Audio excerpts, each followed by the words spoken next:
Okay, I'm ready. Yeah. Okay, let's start it. Uh, Thank you very much for your time. Can you introduce yourself to the audience?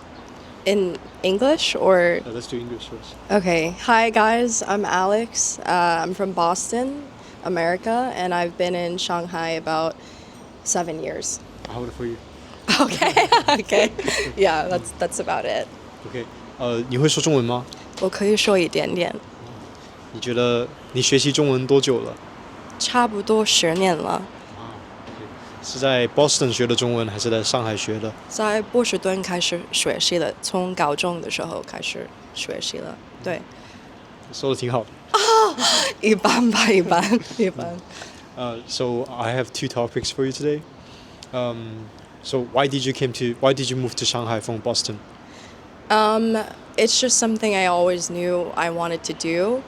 I really didn't have a specific thing telling me to come to Shanghai. I just wanted to experience it for myself.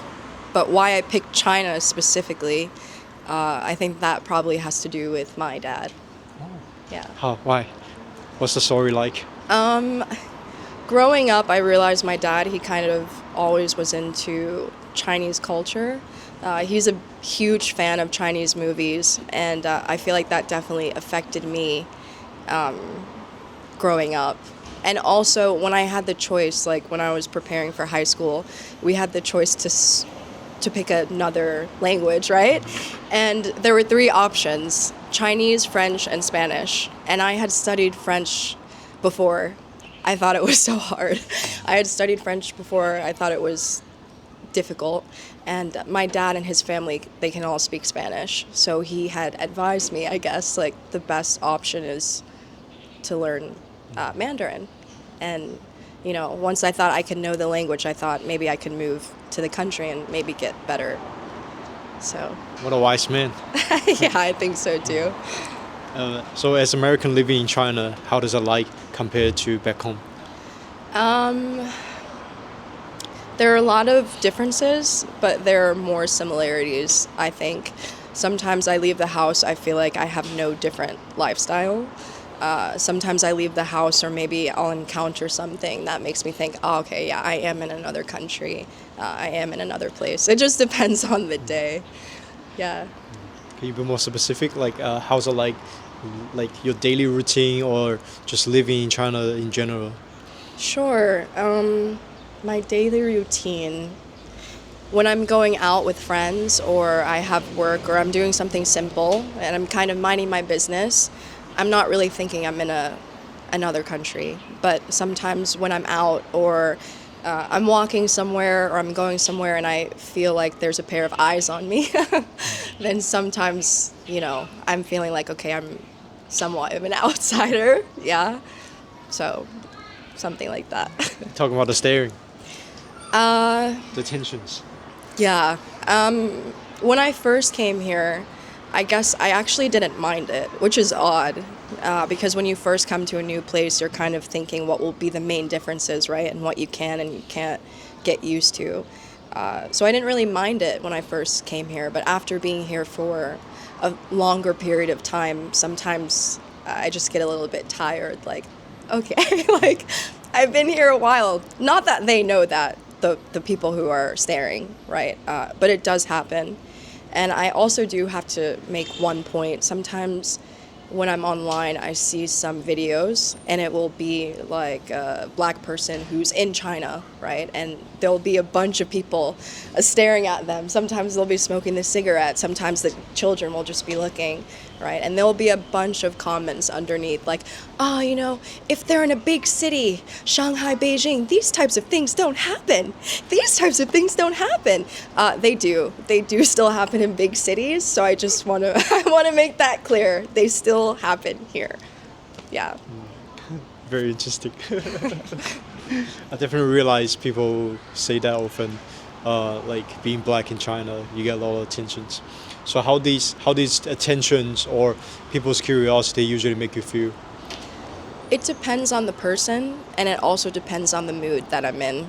If I'm in a happy mood, a carefree mood, sometimes when there's tension, I don't really mind it. And sometimes when people see you, they're looking at something they've never seen in person before. So I can understand why they might be curious, right? But sometimes it's curiosity, not all the time, right? I will say that. I'll try to make that distinction. Yeah. Okay, pretty good. What about as a black woman living in China? How's that experience different with the other foreigners? Maybe for they are Caucasian, maybe they are Latinas. Right. I mean, I don't really necessarily have problems with other foreigners. My main circle of friends since I've been here kind of are all Chinese because I feel like with foreigners here, there's kind of two types. There's the type one who will come here for a few months or for a year or two, enjoy the experience but still go back home. And then there's the type two, the lifers who have been here for 10 years, 15 years. They're already married, they're already starting families, they've developed here, they're not leaving. Normally I don't encounter too much of type two. I'm normally encountering type one. So most of the foreign friends I have made, the majority have gone back to their own country. Yeah. How did you make Chinese friends? Wow, I don't want to make this interview about my dad, but circling back to my dad, he also instilled in me if I'm going to be in China, I should take it seriously and I should try to experience it the best way I can. So make friends with the locals, make friends with Chinese people. That should be my goal. And I kind of just stuck with that. Some people I met because they were trying to improve their English.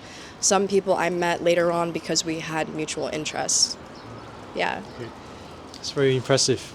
Yeah, because like among many people I interview, you're the one actually have many Chinese friends. Yeah, like if you look at any photo I post, normally I'm sitting there. I'm the only foreigner amongst the table most of the time, right? But there's nothing wrong with having a group of large foreign friends. I feel like most foreigners do that here when they come, so it's normal.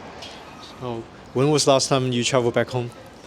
Oh, last time I traveled back home was probably 2 years ago, and since I've been here, I've only been back home one time. Yeah. So after living here 7 years, how was the experience traveling back home? Kind of like a reverse culture shock.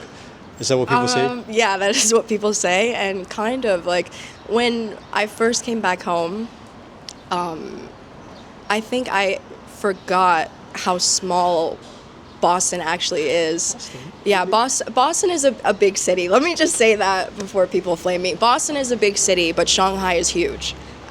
Shanghai is enormous.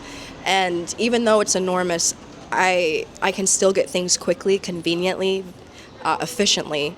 I kind of forgot about that when I went back home. So when I was staying with my dad, right, I'd be like, "Oh, Dad, you know what? I'll just like order these things," and he's like, "What? What do you mean? Like, there's a CVS. We can just drive to the store. What do you mean you want to order toothpaste and water? Like the store is right there, you know?" That's crazy. Yeah. Can get that delivered in 30 minutes with the Amazon. Sometimes not even 30, sometimes longer. Yeah. But with any of the apps here, 25 to 45 minutes. Anything you want. I guess you miss China a lot when you travel back home. I definitely miss China, but I also missed my home. I had only gone back once, and I'm always going to be a Bostonian. I'm always going to miss my home, but China, specifically Shanghai, also has a special place in my heart, so I was definitely missing it for sure. Yeah. What do you miss about Boston? My family, the food. Boston has a very big Caribbean population, so there's a lot of specific food I ate growing up that here in Shanghai I haven't been able to find. Trinidadian food, Dominican food, these types of things, I really miss them, and that's mainly what I was eating when I went back home. They don't have that here. No, Jamaican they don't. food. If there wants to be anyone who wants to make a Jamaican restaurant, a Dominican restaurant, I'll be their first customer. Yeah. You half Jamaican or you Jamaican? My mom is Trinidadian, so not Jamaican, but still a part of the Caribbean culture. Yeah. That's pretty cool. Yeah. Any one piece of advice to go? One piece of advice for people who want to move to China from the US? I think if you want to move to China from the US, you have to be understanding and you have to be willing to put in the work. I feel like a lot of people have misconceptions about the culture, the people here in the country, right? If you have the privilege of coming, really come and see it for yourself before you make a like harsh opinion. You know, really be open and do things out of your comfort zone. Don't always just stick within your bubble. You know, and I'm not saying that because I'm a pro. I am very much someone who likes to stick to my own ways. But even being here, I've had no choice but to branch out. And I think in the long run, it helped me. Yeah. Pretty good advice. Yeah. Impressive. Yeah. Thank you. Yeah. Yes. So thank you so much, Alex. Oh, you're welcome. Thank Yeah. you for having me, Aiden. Yeah, that's it. Okay.